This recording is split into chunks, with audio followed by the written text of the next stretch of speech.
What is going on, guys? Welcome back. Commentary for you. Want to thank my sponsor, Steel Supplements.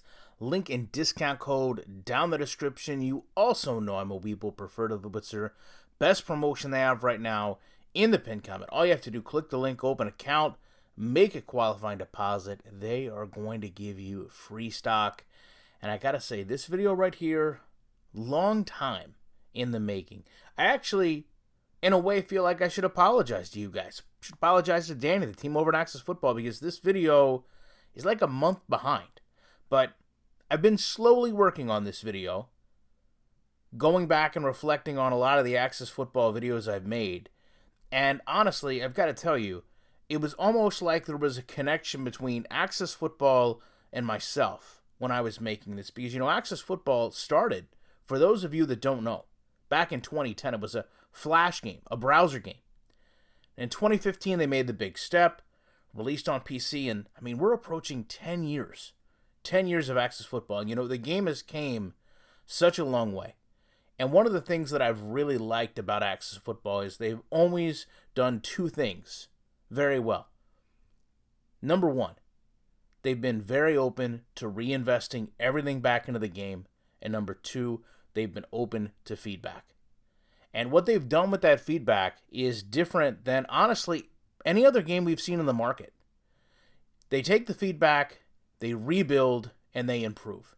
And the reason I say it's important to understand that they're rebuilding is, when you rebuild something, it does a couple things. Number one, it lets the community dictate what needs to be done as far as the expectation of getting the game up to a standard.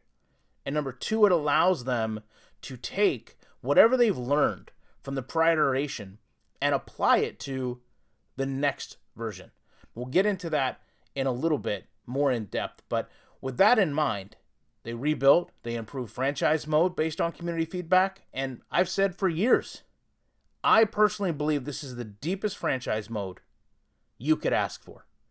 You could actually have this game sell as a football manager game outside of anything else. You know, when we wanted the commentary from 2K Sports, they went out and made it happen. Now, I can only really think of one time they overpromised, and that was the release to console.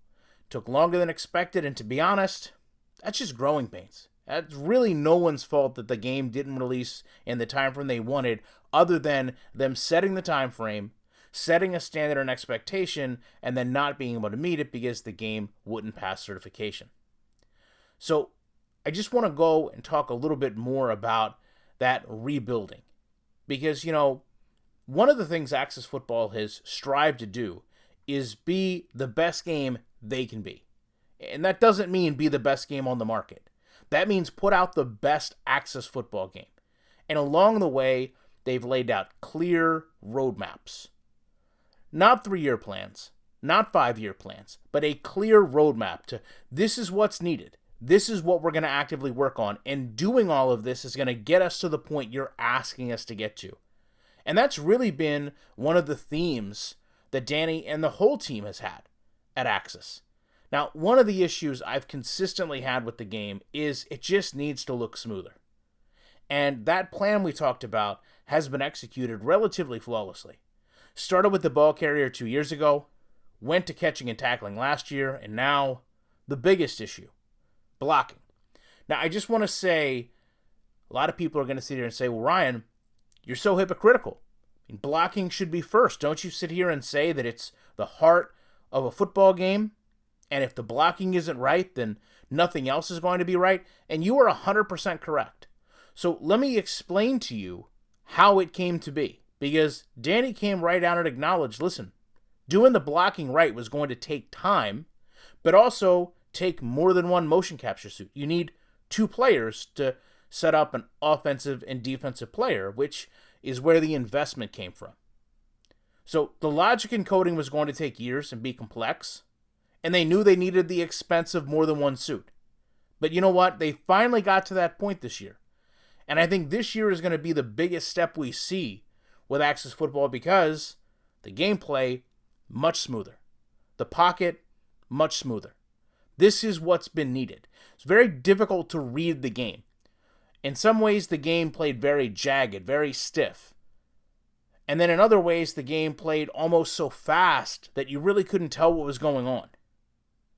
And I want to talk to you, finally, in closing, about those improvements and what they netted. A little bit of transparency here from Axis Football. The last couple years, the game had a single blocking animation. A single animation. I don't mean for just the pocket. I mean anytime a player blocked. Fullback blocks a linebacker. Wide receiver blocks a safety. Offensive lineman blocks a defensive end, blocks a linebacker. One animation. And it was animation they actually created by splicing animations together. But when you take time, when you reinvest in your game, when you trust the process, when you rebuild from the ground up, when you put in the code and the logic, you now have 75 different animations. And when you have that, what else does it allow you to do? Well, it allows you to go out, create more schemes, create more formations, because now you have the line logic built to work on those concepts. What does this allow? Playbook editor. What are they working on for next year? Play creator. That is how you improve a game. That is how you build year to year to year. Does it take time? Sure. Do you see vast improvements where it's a totally different game, night and day, one year to the next? No. But I think to go back to my original point, when we're talking about a game that was flash-based, I mean browser football, to where they are today, that is where you can truly see a world of improvement. A game that hopefully can get some licensing going forward. There were talks before with leagues. There have been talks now with leagues. And of course, we all know we're not talking about the NFL.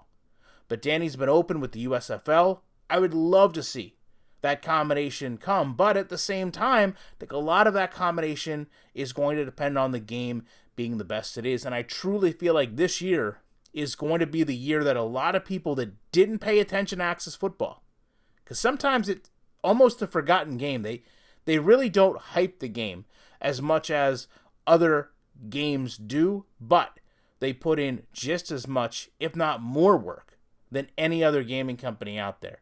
And just to close this out, since I know a lot of people always want to talk about the player models, I thought Axis Football had very good player models the last couple of years. I was surprised that Danny said after 4 years, they've got new player models, they focused on equipment variation, and giving you even more control and customization than you would have had in the past. So I'm excited, not only for what's going to happen this year with Axis Football, but also the years to come, because clearly this was the last hurdle they really felt they had to overcome in terms of getting a complete gameplay experience that was going to get the game in the hands of a gamer that could truly appreciate it. And it's nice to see some of these plans actually get followed through, the commitment not only to the community but themselves to put out the best game, to actually get laid out and then executed, and now you see the fruits of that labor with what is honestly going to be the best Axis Football we've ever had. Love to know your thoughts on this. Appreciate you watching this video, and you know I will be back in the week with more commentary.